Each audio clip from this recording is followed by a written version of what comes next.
Olá, eu sou Natalie MacDonald e você está assistindo ao Sydney Direct, as estatísticas do mercado de trabalho que, segundo analistas, poderiam estimular os gastos de consumidores e negócios e impulsionar a economia australiana, foram divulgadas. Mas o que elas significam? Nosso entrevistado para uma análise desses dados é Rick Spooner, da CMC Markets.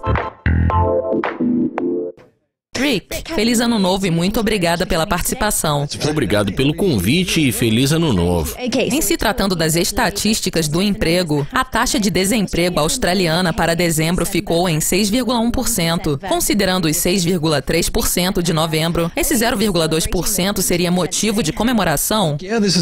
Sim, isso é uma boa notícia.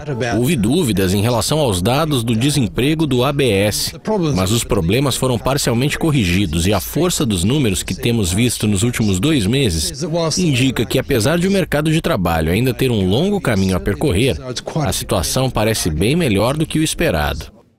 Alguns analistas sugerem que, na verdade, essa perspectiva precisa piorar antes que possamos ver uma melhora geral no mercado de trabalho. Essa perspectiva ainda permanece?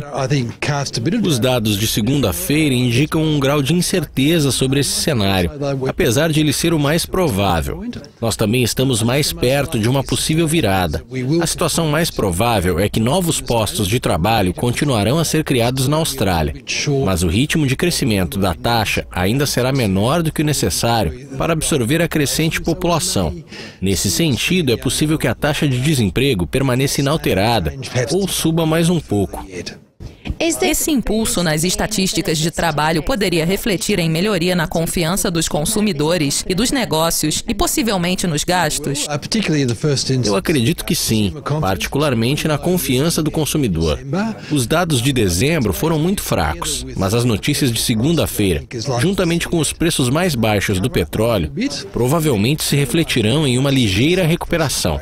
Assim, com o aumento dos gastos do consumidor, o crescimento econômico provavelmente será apoiado no ano que vem, mas eu não acredito que veremos um retorno ao espírito animal. O nível de subemprego ainda permanece alto, em 15%, e consumidores em todo o mundo ainda estão cautelosos desde o GFC.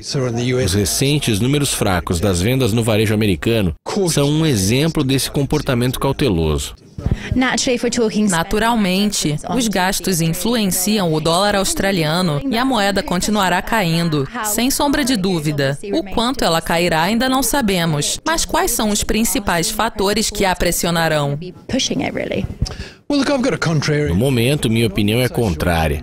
Não tenho tanta certeza se no curto a médio prazo o dólar australiano continuará caindo. Eu acredito que há uma chance de vermos um pouco de consolidação e talvez uma recuperação corretiva. Se isso acontecer, os fatores serão os diferenciais de taxa de juros.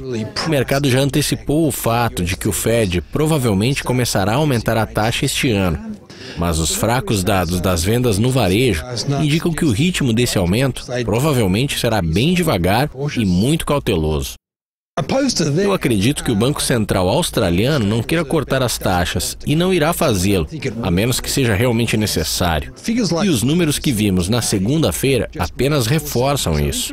Nesse sentido, os diferenciais de taxas de juros poderiam refletir em uma ligeira recuperação para o dólar australiano diante do americano. Mas o outro importante fator é o preço das commodities.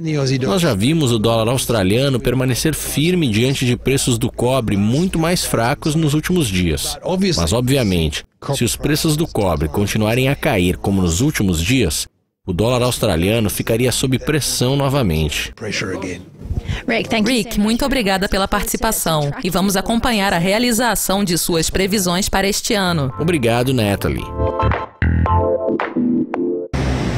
2015 será um ano interessante. Continuem conectados a Dukascopy TV para mais análises do mercado cambial e entrevistas exclusivas. Até mais! It's goodbye from me.